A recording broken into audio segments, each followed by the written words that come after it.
Another day, another basketball stories na naman ang pagkikwentuhan natin. At ngayon nga, yung balitang pagkuha ng Los Angeles Lakers kay Derrick Jones Jr. At ang balitang gusto na nga daw na ibalik ni Stephen Curry si Klay Thompson sa Golden State Warriors.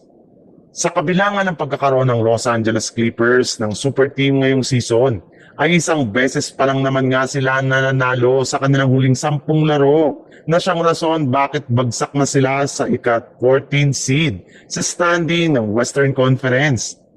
Sa record na 6 wins at 21 losses.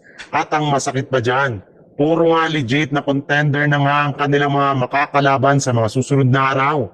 Kagaya na lang ng Los Angeles Lakers, Houston Rockets, Portland Trail Blazer at Detroit Pistons.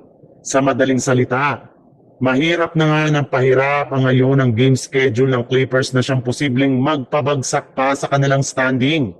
Kaya dahil dyan ay inaasahan na nga naggagawa ang Clippers ng trade ngayong season.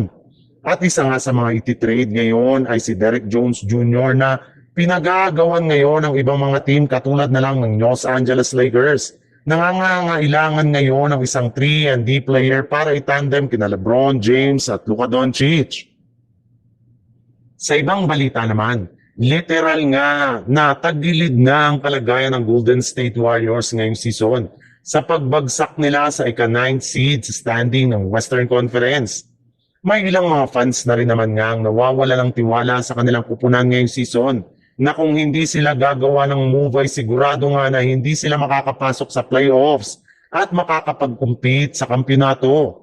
At isa nga sa pinakamalaking pangalan na nakadikit ngayon sa Golden State Warriors ay ang kanilang dating player na si Klay Thompson na gusto pa rin naman nga bumalik sa kanyang dating team.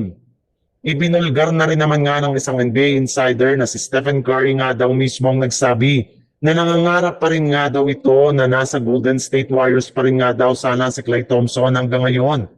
Kung sakasakali man nga daw na dumating ang oras na gusto na ni Thompson na bumalik sa Golden State Warriors sa mga susunod na taon ay sigurado nga daw na tatanggapin niya itong muli ng buong buo sa kanilang kupunan.